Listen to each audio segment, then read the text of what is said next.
Իշխանությունը այդ ձեր ասացի հիման վրա ասում է, որ 26-30 տարի շարունակ Արցախյան շարժումը օգտագործվել է ընդդեմ Հայաստանի հենց ձեր ասած պետականության, պետություն ունենալու, այսինքն Արցախյան շարժումով մանիպուլյացրել են մինչ 18 թվականին եղած իշխանությունները, որպեսզի իրանք իշխանության մնան, որպեսզի անընդհատ նոր ընտրությունների շեմին շահարկեն Արցախյան հարցը եւ նորից գան իշխանություն, ժողովրդին վախեցնեն դրանով, որպեսզի մեր անկախության պաշարը սպառեն, թալանը արդարացնեն, որ ժողովուրդ ջան, դե քիչ եկեք թալանենք, բանանենք, բայց թալանի դեմ մի կանգնենք, որովհետև եթե թալանի դեմ Եթե այդ մասին Նիկոլ Փաշինյանը խոսել է 2018 թվականին, շարունակեք։ Շատ ներողություն, երկու բառով էլ ավարտեմ, ցուցանիշներ էր բերում, այ դուք ասացիք արդյունավետ պետություն, հրաշալի է, իհարկե պետք է մենք ունենանք արդյունավետ պետությունը, որ դիմանանք։ Ցուցանիշներ է բերում, որ այսքան արդեն գումարներ հետ են բերվում, պարոն Նորիկյան։ Միգուցե դա է ժողովրդին համոզում, որ այսօր ժողովուրդը դուրս չի գալիս եւ Փաշինյանին չի տա։ Բավական է ժողովրդի աչքերին թոստ կչել։ Դա էլ է մեծ հանելուկ, անկեղծ եմ ասում։ Մեր ժողովուրդը չհանդուրժեց Լևոն Տեր-Պետրոսյանին, մեր ժողովուրդը չհանդուրժեց Ռոբերտ Քոչարյանին, մեր ժողովուրդը չհանդուրժեց Սերժ Սարգսյանին, մեր ժողովուրդը հանդուրժում է Նիկոլ Փաշինյանին։ Ես չգիտեմ, մեր ժողովրդի համբերության բաժակը երևի ծակվել է, բայց ինձ համար հասկանալի կլիներ, ես դա կհասկանայի, եթե այդ ձեր ասածը Նիկոլ Փաշինյանը ասել 2018 թվականին, բայց մենք խոսում ենք մի մարդու հետ, ով առավել մեծ ոչ մի թիզականն է եղել մինչև 2021 թվականը, նույնիսկ մինչև 22 թվականը, նույնիսկ պատերազմից հետո։ Մենք գործ ունենք մարդու հետ, ով խոսել է Ղարաբաղը Հայաստան է, բանաձև է դրել շրջանառության մեջ, ով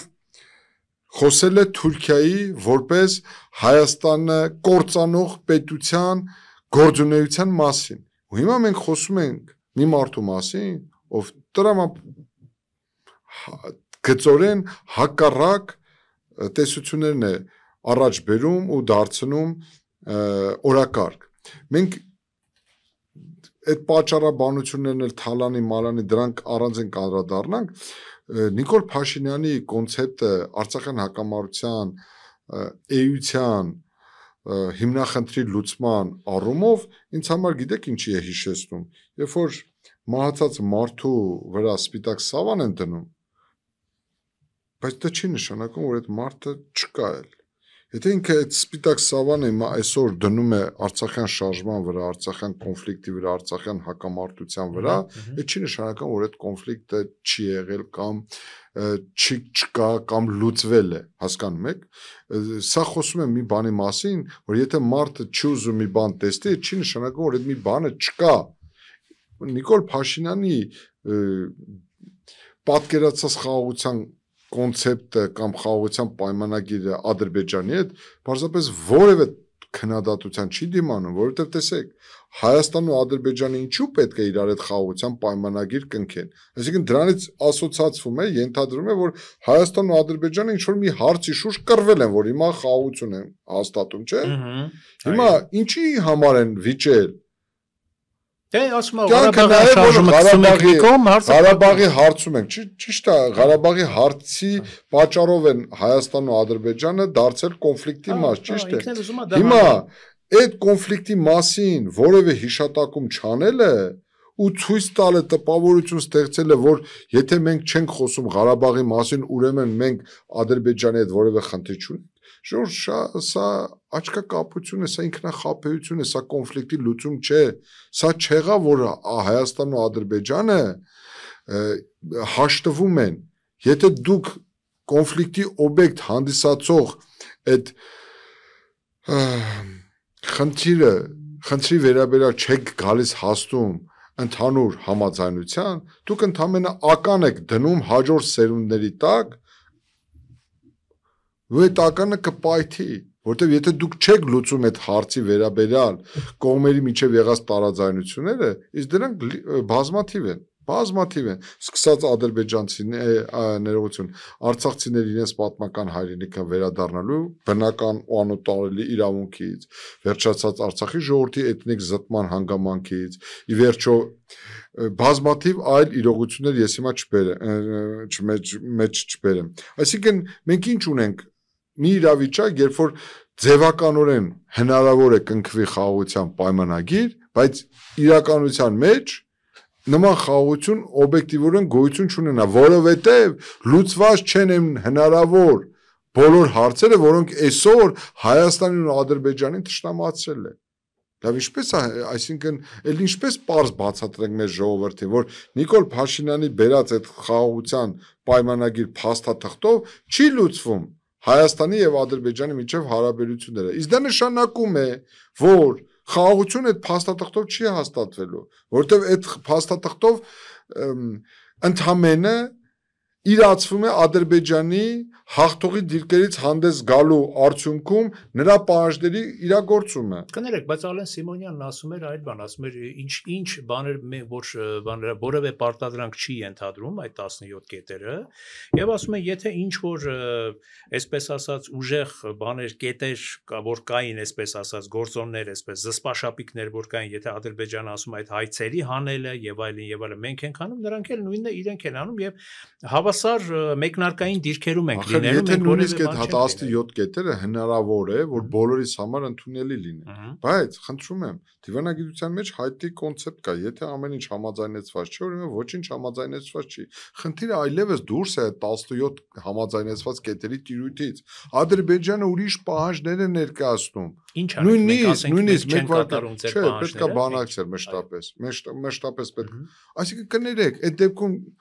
ես ես վերջերս անդրադարձա այդ հարցին։ Դուք ինչ եք առաջարկում։ Դուք ասելով նկատի ունեմ Նիկոլ Փաշինյանին։ Պատերազմ չլինի, ժողովուրդ ջան, աստիճանաբար Ադրբեջանի ուզածը կատարենք։ Սա է ասում, բա ինչ ասում։ Գիտեք որն է, այսինքն խնդիրը նրանում է, թե ասում է, ես սա եմ առաջարկում։ Շատ լավ, եթե դուք համաձայն չեք իմ խաղաղության օրակարգին, իմ ճանապարհային քարտեզին, կներեք, ասում է, ընդդիմությունը բա ինչ է առաջարկում, որ ավելի լավն է, որ ժողովուրդն էլ հավատա այդ ընդդիմությանը եւ գնա ընդդիմության հետևից։ Մենք ինչ պիտի անենք արտաքին քաղաքականության մեջ, արտաքին, այսպես գուցե դաշնահա տարբերակներ շատ են, դաշնակիցների նորից հետ բերելու կամ չգիտեմ ինչ որ հարգելի մանուկ, դուք եկեք մի մանիպուլացեք։ Ես դες հավաստիացնում եմ, հիմա դուք վարում եք այս հաղորդումը եւ ես ձեր հյուրն եմ, եկեք տեղերով փոխվենք ու կտեսնեք, որ հաղորդման բովանդակությունն էլ է փոխվում, հաղորդման խոսույթն էլ է փոխվում, ու ես սկսեմ ձեզ հարցեր տալ։ Հետեւաբար Նիկոլ Փաշինյանի այդ վկայակոչած այդ մանիպուլյացիան չի հասնում, որ դուք ինչ եք առաջարկում, բանակցություններ վարողը, նոր իշխանությունը, իր երթին բերելու է նոր փիլիսոփայություն, այսինքն անձի դերը պատմական պրիզմայով դա շատ առանցքային է եւ կարա ճակատագրական նշանակություն ունենա։ Հայաստանի որակապես նոր շունչ բերող նոր իշխանությունը կարող է 100%-ով փոխել բանակցությունների տրամաբանությունը։ Շատ լավ, որն է այդ շունչը։ Ինչ։ Այդ շունչը որն է։ Եվ մի բան ասեցիք, հասկացանք, որ արդյունավետ պետություն պետք է ունենանք, որը չի հաջողվում ըստ ձեզ ու ըստ շատերի։ Մենք երկու կոնցեպտի վրա պետք է կառուցենք Հայաստանի հաջորդ իշխանության համար, երկու կոնցեպտի վրա պետք է դրվի Հայաստանի զարգացումը, կրթություն եւ պաշտպանություն։ Եթե մենք այս կարևորագույն սեգմենտները չդարձնենք մեր կյանքի զարգացման համար ելակետ, մենք դատապարտված ենք լինելու։ Հայաստանի Հանրապետությունը գոյատևման համար անհրաժեշտ է ունենա որակյալ կրթված հասարակություն, սա մեկ, եւ երկրորդը մենք պետք է ունենանք պաշտպանական համակարգ։ Բանակցային գործընթացը կարող են տևել տարիներ։ Բանակցային գործընթացի համար, երբ թե քո ուժերը ուժեղ լինելու համար դու պետք է ունենաս քո ներսում դու պետք է ապահովված լինես արդյունավետություն։ Իսկ արդյունավետությունը դա պետական կառավարման համակարգի արդյունավետությունն է, մրցունակ տնտեսության կառուցումն է, Հայաստանի Հանրապետությունում իրավունքի գերակայության հաստատումն է, Հայաստանի Հանրապետությունում բոլորի համար հավասար պայմանների ձևավորումն է, Հայաստանի Հանրապետության պետական բյուջեի արդյունավետ կառավարումն ու ծախսում է, ենթակառուցվածքների ձևավորումն է, այսինքն իմ պատկերացած արդյունավետ պետության հիմքում հենց Դա է սահմանադրական գաղափարը։ Դուք չեք տեսնում այսօր մեր իրականության մեջ։ Այսինքն նույնիսկ իրենք չեն տեսնում։ Ձեզ հարց տվեցի այն պահով, որ ինձ էլ որպես ընդհանրապես քաղաքացու շատ հետաքրքրեց։ Այդ ցուցանիշները, որ Նիկոլ Փաշինյանը բերում էր, այ կարևոր կետի վրա ենք, էլի։ Այդ ցուցանիշները իրականում այսքան փող հետ բերելու, թալանի հետ գումարները, այսպես ապօրինի գույքեր բերելու, դրանք կան թե չկան։ Եթե չկան, ուրիշ հարց է։ Եկեք ես ծանոթ եմ։ Քանի որ անընդհատ խոսել եմ ես այդ թեմայի մասին, տպավորությունը, որ ես անընդհատ կրկնվում եմ։ Այս իշխանությունը 2018 թվականին հրապարակեց մի թիվ, որով ընդգծում էր, որ Հայաստանից նախորդ տարիների ընթացքում 14-ից 30 միլիարդ ԱՄՆ դոլար է ապօրինաբար դուրս հանվել Հայաստանից եւ իրենք ընդ որում որոշ քայլեր ձեռնարկեցին այն ժամանակ փող վարչապետ Արարատ Միրզոյանը նույնիսկ նամակներ գրեց համաշխարհային ֆինանսական կազմակերպությունների ղեկավարներին խնդրելով տրամադրել տեղեկատվություն թե Հայաստանից ապօրինաբար ձեռբերված այդ դրամական միջոցների վերադարձման հնարավորություն կա թե չկա ու հիմա այդ 14-ից 30 միլիարդ թալանի ֆոնին ներկայացնել Yashik ar Yashik, Hatik ar Hatik, Ranger ar Range Rover, այդ տնակ ar ավտոտնակ այդ ուրեմն զավեշտի հաստող արդյունքները իհարկե անկեղծ եմ ասում դա մարդկայնորեն հիասթափեցնող են հասկանում եք նույնը Ռոբերտ Քոչարյանենց պահով Սերժ Սարգսյանենց պահով ես արդեն հոգնել եմ այդ մասին խոսելու մարդը կանգնում ասում է Հայաստանի ամենակոռումպացված ընտանիքի անուն է տալիս իդեմս Սերժ Սարգսյանի ու չգիտես այդ մարդկանց ունեցվածքների մասին տվյալներ են հրապարակում ու անցել է 7 տարի ու այդ 7 տարվա ընթացքում հնարավորություն չկա հետ բերելու այդ ուրեմն թալանված միջոցները բայց որ թեման բացեցիք ասեմ տարածորեն 2 օր առաջ մի ուշագրավ շշմեցուցիչ խորագիր կրող համաժողով էր կազմակերպվել Արդարադատության նախարարության կողմից, որի անունն էր Արդարադատության հասնելու Արդարադատությունը որպես արդարության հասնելու գործիք խորագիրն էր գրում ելույթ ունեցավ Փաշինյանը գլխավոր դատախազը Արդարադատության նախարարը էլի փաստաբանների պալատի նախագահ էլի տարբեր բանախոսներ եւ Խորագրերից մեկն էլ հետեւյալն էր ինչու է ուշանում արդարադատությունը այսինքն իրենք էլ են ընդունում որ արդարադատություն չկա ուշանում է արդարադատությունը ժողովուրդ ջան ոչ թե ուշանում է լս եկեք սկսենք գալիս է որ մի հատ էլ ուշանում է այդ արդարադատությունը եւ փորձեմ մի քանի խոսքով ձեր լեսարանին ցույց տալ թե ինչու է ձախողվել այս process-ը երբ որ իշխանությունը եկավ Իշխանության այս իշխանությունը ինչ հրապարակ բերեց ասեց որ Հայաստանի Հանրապետությունում օրենքի գերակայություն է լինելու Հայաստանի Հանրապետությունում բոլորը պատասխան են տալու իրենց հանցանքների համար Հայաստանի Հանրապետությունում օրենքի առջև հավասար են լինելու բոլորը Հայաստանի Հանրապետությունում պետք է անցկացվի անցումային արդարադատություն կհիշեք խոստում տվեցին ավելին այդ խոստումները վերածեցին կառավարության որոշումների 2019-2023 թվականների դատական իրավական բարեփոխումների ռազմավարական հայեցակարգում ներառեցին անցումային արդարադատությունը դրա մեջ ներառեցին 90 թվականից մինչև 18 թվականը իրականացված թալանի վերադարձի հնարավորությունը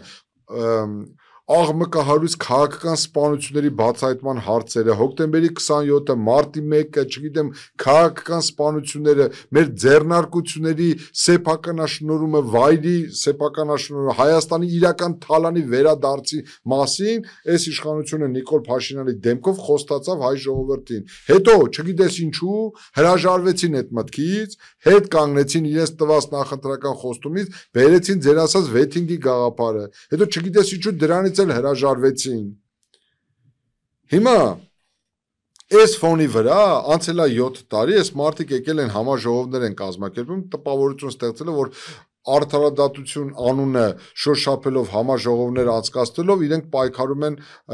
կոռուպցիայի դեմ եւ հասնում են նշանակալի արդյունքների հաջորդ ձախողումները ժողովուրդ ես հոգնել եմ արդեն մոռացել եմ չեմ կարողանում հաշվել թե 7 տարվա ընթացքում քանի ԲԴԽ-ի նախագահ է ընտրվել որpիսի ես մտածող մարդկանց համար եմ ասում անկեղծ եմ ասում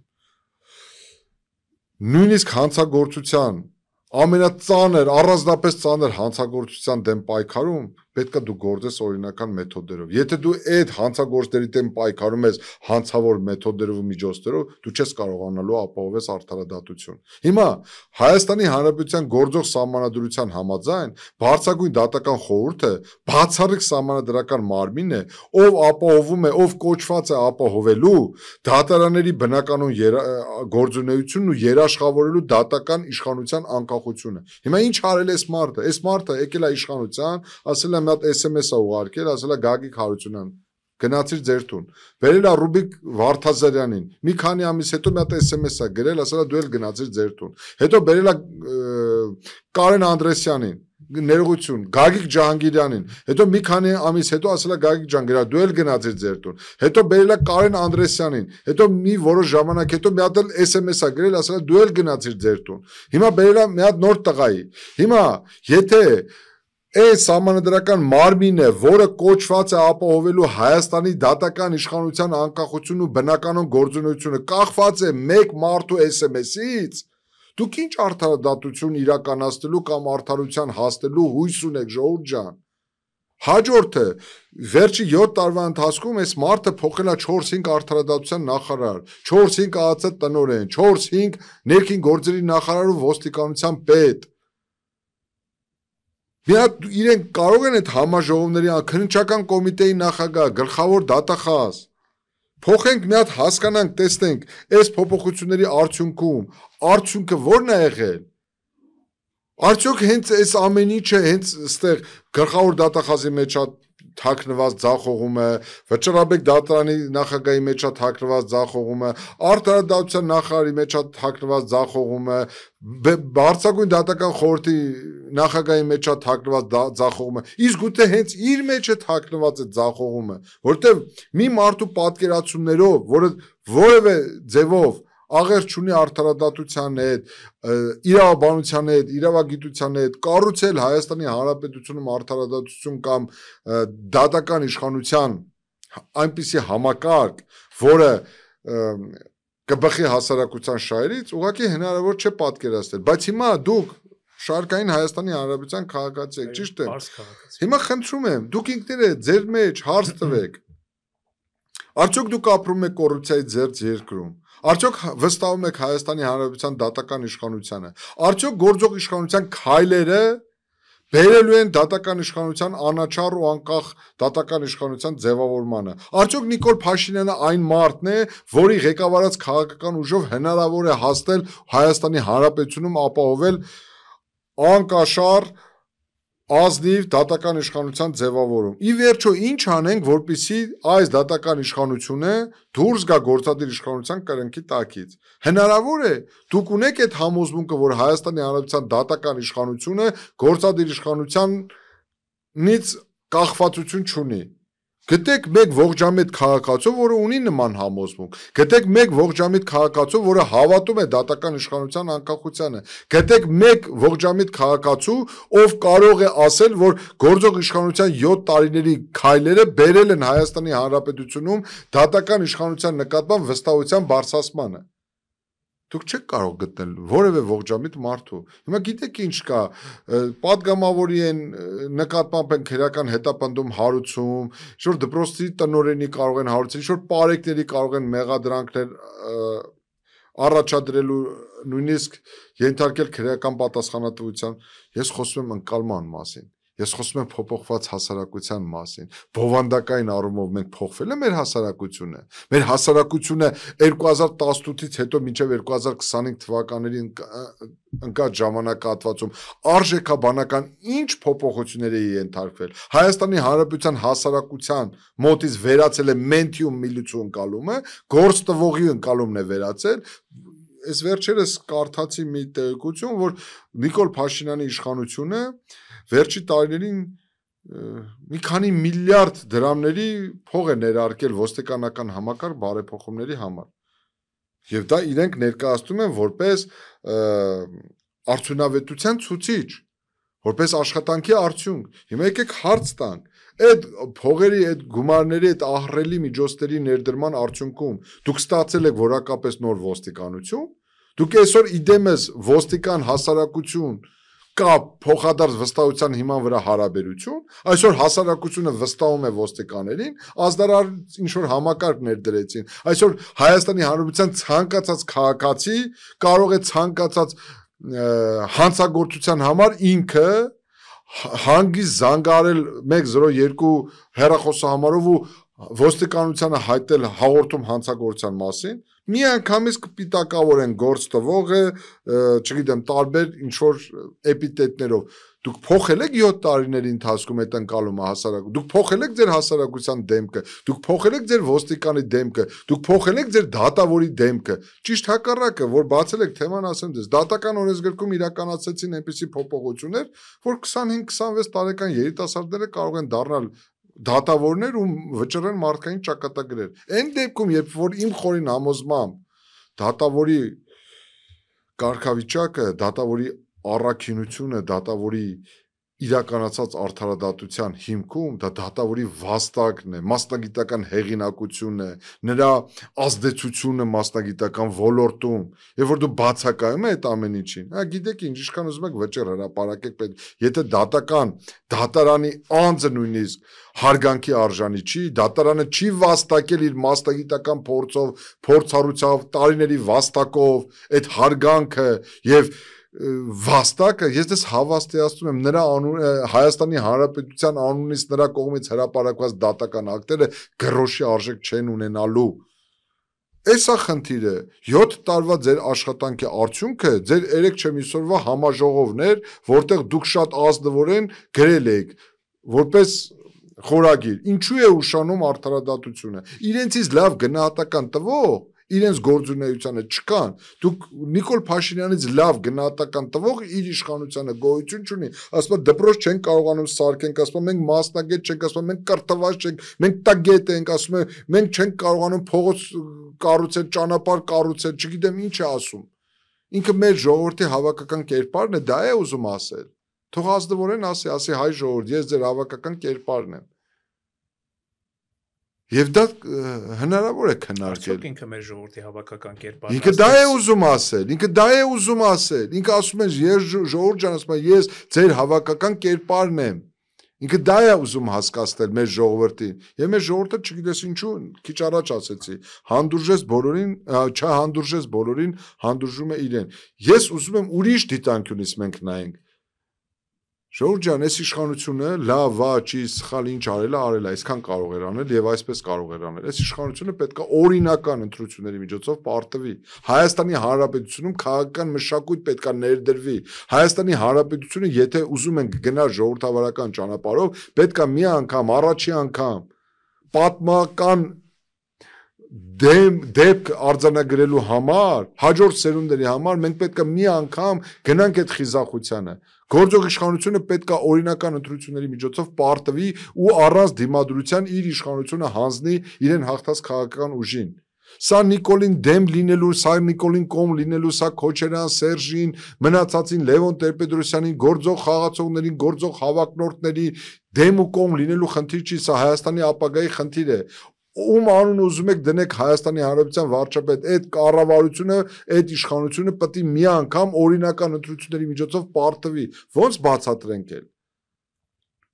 Ես այդ քաղաքական պայքարի այդ մշակույթի կողմնակիցն եմ, եւ ես ուզում եմ, որ Հայաստանի Հանրապետությունում իսկապես ժողովուրդը չհեռանա թատերաբեմից։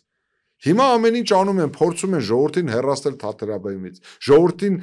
ստիպեն, որ ժողովուրդը դադարի քաղաքական գործոն լինելուց, ժողովուրդը դադարի իշխանության կարող լինելուց։ Ես դրա վտանգը տեսնում եմ, որտեվ երկիրը ես 4 տարի առաջ եմ ասել, հիմա չեմ ասում, 2021 թվականին եմ ասել, որ երկիրը վերածվել է մեկ մարդու երկրի, որ պատուհանը բացում ես Նիկոլի ձայնն է, որ աշխատասենյակը բացում ես Նիկոլի ձայնն է։ Այդ ձայները պետքա տարբեր լինեն։ Ազգային ժողովի նախագահից եք ասում։ Դուք գիտեք մեր երկիրը ինչ երկիր է, խորհրդարանական կառավարման երկիր է։ Եթե շատ պարզ բացատրեմ, Նիկոլը հաշվետու է Ալեն Սիմոնյանին։ Այդտենց Նիկոլ Փաշինյան կա, որ հաշվետու է Ալեն Սիմոնյանին։ Այդտենց կառավարություն կա, որ հաշվետու է այսօրվա ազգային ժողովին։ Լավ, մի ծիծաղեցեք էլի ժողովրդին։ Մի ծիծաղեցեք։ Այսինքն մենք ստեղծել ենք մի fake կառավարման համակարգ, այս fake Նիկոլ Փաշինյանն է որոշում, ով պետք է լինի ԲԴԽ-ի նախագահ, ով պետք է լինի գլխավոր դատախազը, ով պետք է լինի ազգային ժողովի նախագահ, ով պետք է լինի Հայաստանի Հանրապետության նախագահ, ով պետք է լինի համայնքի ղեկավարը, համայնքի շարքային սովորական համայնքի ղեկավարը։ Այսինքն ինչ ենք անում։ Մի ժամանակ այդ մարդու անունը Լևոն էր, հետո դարձավ Ռոբերտ, հետո դարձավ Սերժ, հիմա այդ մարդու անունը Նիկոլա։ Մենք ուզում ենք համակարգային փոփոխությունների գնանք, ուզում ենք իսկապես մեր պետությունը դարձնենք զարգացած եվրոպական երկիր, Գերմանիա, Ֆրանսիա, Իտալիա, ուզում ենք արտագաղթենք, գնանք Լոսում ապրենք, չգիտեմ, Փարիզներում ապրենք, ուզում ենք մեր երկիրը դարձնենք այդ նույն Ֆրանսիան, այդ նույն Գերմանիան, այդ նույն Իտալիան, այդ նույն Լոս Անջելեսը, ուրեմն պետք է մեր մոտ քաղաքական միտքը զարգացնենք, կարողանանք մեր պատկերացած հայկական պետության մոդելը գտնենք, այդ մոդելի հիման վրա, այդ մոդելը մոդելավորելով կարողանանք այդ պետությունը ձևավորենք։ Ես հավատում եմ, մենք այդ ներուժ ունենք, մենք այդ ռեսուրսը ունենք։ Մենք ուղղակի չենք վստահություն ենք կորցրել։ Այս վերջից Նիկոլը չլինի ով լինի։ Դե կներեք էլի, Լևոնը չլինի ով կլինի, Քոչարյանը չլինի բա ով լինի, Սերժը չլինի բա ով լինի։ Հիմա նորից փակ շղթա են ստեղծել, փակ շղթա։ Այդ փակ շղթան պետքա ջարդել, ընդհանրապես քաղաքական դաշտում պետքա շղթաները ջարդել։ 3 տարվա կուսակցություն են, 3 տարվա կերան բոլոր կողմերից մեզ կերան, բոլոր կողմերից իշխանությունը իր հերթին, դե կներեք էլի դուք ով եք որ քանի գլխանի եք Նիկոլ Փաշինյանին գնահատում եք, որ կներեք ձեր Նիկոլ Փաշինյանը անթերի է, անխոցելի է, ոչ մի սխալներ չի թույլ տվել, նրան չի կարելի քննադատել, հայ ժողովրդի աստվածն է Նիկոլ Փաշինյանը։ Բայց ոնց կլինի դու Քոչարյանին քննադատես, ոնց կլինի դու Սերժ Սարգսյանին քննադատես, ֆեյքային ոհմակներով հարձակվում են վրա։ Չգիտեմ, այս վերջերս է թազար, Նիկոլին ինչքան քննադատում են, նիկոլականները գրում են, դարձել է քոչարյանական, քոչարյանականները առանք է, սերժականները առանք է, լսեք դուք եք իրար առնում ու ծախում, բավական է այս անբարոյականությամբ զբաղվեք, այս երկրում այսինքն որևէ նորմալ մարդ հնարավոր չի, որ կարողանա ուղղակի իր պատկերացումները ներկայացնի, այսինքն որ չեմ ծառայում ոչ Նիկոլին, ոչ Քոչարյանին, որ Սերժին դուք դրել եք ձեր մեջ, այսպես ասած, այս գզվրտոցը շարունակում եք, այսինքն ձեզ մի բան եմ ասում, նրանց համար եմ ծախված, նրանց մի բան եմ ասում, ձեր համար եմ ծախված եւ այսպես շարունակ մի հատ հիմար վիճակ։ Քաղաքական դաշտը պետքա մաքրել, քաղաքական դաշտում պետքա գան մաքուր ուժեր, որոնք չեն սպասարկվում, որևէ օտար պետության կողմից չեն ֆինանսավորվում, չեն հովանավորվում, չեն ներկայացնում այդ օտար պետության շահերը, որևէ մեկի խամաճիկը չեն, որևէ մեկի կրնկի տակի, չգիտեմ, աղբը չեն, ունեն դեմք, ունեն պայքարելու վճռականություն, աղտոտված չեն։ Մի բան էլ ասեմ ու ավարտեմ, անկեղծ եմ ասում, իրոք ինձ համար վիրավորական է, որպես մարդու, որպես քաղաքացու։ Այսինքն, այդ որ չեն ասում Նիկոլը չլինի, բա ով լինի վարչապետ։ Այսինքն ժողովուրդ ջան, այսինքն այս երկրում, եթե դու մարդ չես սպանել, կոռուպցիայով չես զբաղվել, ընտրակեղծիքներով չես զբաղվել, միլիոնատեր չես, տակդ միլիոներ դիզած չկան, պոպուլիզմով չես զբաղվել, Արցախը չես կործանել, հոկտեմբերի 27-ով չես անցել, մարտի 1-ով ժողովրդի վրա չես կրակել, 4 միլիարդ դոլար կամ 1 միլիարդ դոլար չունես, ստախոսությամբ չես զբաղվում, պոպուլիզմով չես զբաղվում, ժողովրդին չես խաբում, որովհետեւ դու վարչապետ չես կարա դառնաս։ Այսինքն սա եք դուք ուզում ասեք, սա է մեր ժողովրդին հասցվում։ Այդ ինչ չափանիշ կա Հայաստանի Հանրապետությունում վարչապետ դառնալու։ Ես էլ ասում եմ եկեք ստանդարտները սահմանենք, ով կարող է դառնալ վարչապետ, ով կարող է դառնալ падգամավոր, ով կարող է դառնալ նախարար, ով կարող է դառնալ դատախազ։ Եկեք հենց պատկերացնենք, դուք մեր պարլամենտի այդ անդամներին ծանոթ եք, նրանցից 90%-ի անուն ազգանուններին գիտեք։ Դուք գիտեք ով է ներկայացնում քաղաքական մեծամասնությունը, ինչ հետագիծ ունեն, ինչ քաղաքական կենսագրություն ունեն, ընդհանրապես ինչ մասնագիտական գիտելիքների են տիրապետում, կարան օրենք գրեն թե չգիտեն, բայց որ դուք այդ բոլորը լավ եք, բայց ձեր ղեկավարած երկիրը սա է։ Այսինքն հիմա ովքեր են այդ խաղացողները։ Նիկոլ Փաշինյան, Սերժ Սարգսյանը, Ռոբերտ Քոչարյան, չէ՞։ Այս մարդիկ են երկուսը 10 տարի ղեկավարել են երկիրը, այս մարդը 7 տարի է ղեկավարում այս երկիրը։ Այսինքն բացարձակապես այս ուժերից է կազմված Հայաստանի քաղաքական վերնախավը, Հայաստանի Հանրապետության պարլամենտը։ Ժողովուրդ ջան, դուք եք ընտրել այս մարդկանց։ Եթե այս մարդկանցից գոհ եք, շարունակեք եւս 5 տարի այս մարդկանց ընտրել։ Այս մարդկանց գործունեության արդյունքում մենք հասել ենք թշվառ վիճակի։ Ռոբերտ Քոչարյան, Սերժ Սարգսյան, Նիկոլ Փաշինյան։ Հիմա կասեն Լևոնի անունը խիչ չեք տալիս, ես պետք է ասեի դուք խնայեցիք, հա։ Խնայեցիք։ Խնայելու խնդիր չկա։ Այս ամեն ինչը սկսվել է Լևոն Տեր-Պետրոսյանից։ Ես վերջերս էլ ասեցի, այո, մեծագույն ճակատագրական սխալը Լևոն Տեր-Պետրոսյանի։ Ես խորապես համոզված եմ, եթե նա Հայաստան չբերեր Ռոբերտ Քոչարյանին, մեր պատմության զարգացման ընթացն էլ այլ կլիներ, Արցախի հակամարտության կարգավորման հեռանկարն էլ այլ կլիներ, ընդհանրապես մեր վիճակն էլ այլ կլիներ։ Մնում է պետք է հարցնել, իսկապես Հայաստանում մարդ չկար, որ Ռոբերտ Քոչարյանը բերվեց ու նշանակվեց Հայաստանի Հանրապետության վարչապետ։ Բայց Լևոն Տեր-Պետրոսյանի պահով ինչու է մի փոքր վերապահում ունեմ, որովհետև մարդը ազնվորեն 2008 թվականին Խոստովանեց ներողություն խնդրեց։ Ասեց ես ներողություն եմ խնդրում Ռոբերտ Քոչարյանին ու Սերժ Սարգսյանին հայ ժողովրդի վզին փաթաթելու համար։ Հիմա այս մարդիկ փաստացի Լևոն Տեր-Պետրոսյանը մեծ հաշվով քաղաքական պրոցեսներից ակտիվ եւ հավակնորդների շարքում չի, այս մարդիկ են հավակնորդներ, ես դրա համար եմ այս մարդկանց ընդգծում։ Հիմա այս մարդիկ իշխանություն են, ընդդիմություն է, ինչ որ չափով իշխանություն է։ Խորհրդարանական կառավարման համակարգ ունեցող երկրներում ընդդիմությունը դա նաև իշխանության մաս է։